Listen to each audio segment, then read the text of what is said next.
মাটির বাড়ি ভেঙে আশ্রয়হীন দুই পরিবার, পাশে বিধায়ক। শনিবার দুপুরে দক্ষিণ মেছোগ্রাম এলাকায় হঠাৎই ভেঙে পড়ে কৃষ্ণ মাঝি ও যুধিষ্ঠির মাঝির মাটির বাড়ি। আচমকা বাড়ি ভেঙে পড়ায় ঘরের কোনো সামগ্রী বের করতে পারেননি পরিবারের সদস্যরা। ফলে কার্যত আশ্রয়হীন হয়ে পড়ে দুই পরিবার। ঘটনার খবর স্থানীয় বিধায়কের কাছে পৌঁছতেই দ্রুত দুস্থ পরিবারের পাশে দাঁড়ানোর উদ্যোগ নেওয়া হয়। বিধায়কের প্রতিনিধি মারফত পরিবারের হাতে আপাতকালীন 3টি ত্রিপল তুলে দেওয়া হয়। পাশাপাশি যত দ্রুত সম্ভব বাড়ি তৈরির ব্যবস্থা করার জন্য সব রকম সাহায্যের আশ্বাস দেওয়া হয়েছে। এদিন ঘটনাস্থলে উপস্থিত ছিলেন বিধায়ক প্রতিনিধি মহিম মান্না, 4 নম্বর মণ্ডলের সভাপতি তারক ব্যানার্জি, 4 নম্বর মণ্ডলের ভাইস প্রেসিডেন্ট প্রসেনজিৎ পাল এবং বিজেপির পঞ্চায়েত সদস্য শ্রীমন্ত দোলাই সহ অন্যান্যরা। আমাদের বাড়ি প্রত্যেকেই উত্তর এবং দক্ষিণ মেছোগ্রামের আমরা অধিবাসী, পাঁশকুড়া 1 নম্বর অঞ্চলের অন্তর্গত।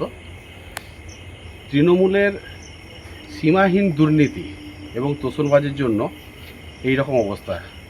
একটা দক্ষিণ মেছোগ্রামের অধিবাসী কৃষ্ণপদ মাঝি, আরেকজন যুধিষ্ঠির মাঝি। এনার বাড়ির অবস্থাটা দেখুন।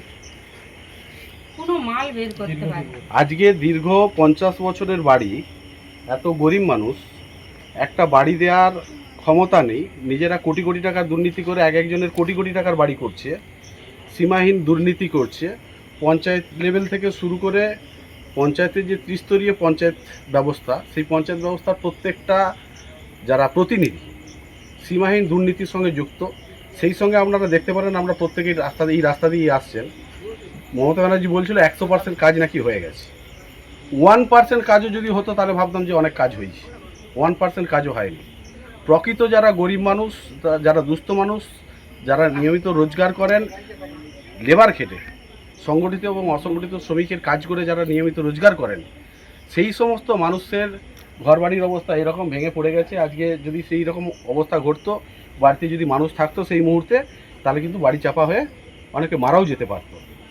তাদের বাড়ি না পেয়ে যারা একাধিকবার বাড়ি পেয়েছে এই রকম উত্তর এবং দক্ষিণ মেছোগ্রামে সহ সারা পশ্চিমবঙ্গের বিভিন্ন জায়গায় তৃণমূল দলটার এই দুর্নীতিটা এটা সারা পশ্চিমবঙ্গেই আছে, সেই সঙ্গে আমাদের মেছোগ্রামও তার মধ্যে একটা। তো এই অবস্থার ঘটনা ঘটার পরেই 205 পাঁশকুড়া পশ্চিম বিধানসভার মাননীয় বিধায়ক সিন্টু সেনাপতি মহাশয়কে আমরা জানাই। অতি দ্রুততার সাথে উনি 3টা ত্রিপলের ব্যবস্থা করে দিয়েছেন এবং আগামী সোমবার আমাদের নতুন পঞ্চায়েত গঠন হয়েছে। আপনারা জানেন যে আগামী সোমবার ইনকোয়ারি করিয়ে যতটা দ্রুত সম্ভব আমরা এই বাড়ির যতটুকু সাহায্য করা সম্ভব ম্যাক্সিমাম সহযোগিতা করব। অবশ্যই বাড়ি পাওয়ার ব্যবস্থাটা করে দেবো। আপনার নাম? আমার নাম তারকনাথ ব্যানার্জি, আমি 205 পাঁশকুড়া পশ্চিম বিধানসভার মণ্ডল 4-এর প্রেসিডেন্ট। এনারা আমাদেরকে ত্রিপল দিয়ে সহযোগিতা করেছেন এবং বলেছেন যে তাড়াতাড়ির মধ্যে যাতে আমরা বাড়িটা বানাতে পারি এবং আরও সহযোগিতা করবে বলছে। আপনার নাম? আমার নাম সোনালী মাঝি। আপনি এই পরিবারে আগে এই পরিবারে আপনি কি? আমি বৌমা। এখন ত্রিপল দিয়ে সহযোগিতা করেছে। কি আশ্বাস দিলেন? কি আশ্বাস দিল পরে ইনকোয়ারি করে যতটা পারবে সাহায্য করবে আর কি। আপনার নাম? আমার নাম যুধিষ্ঠির মাঝি।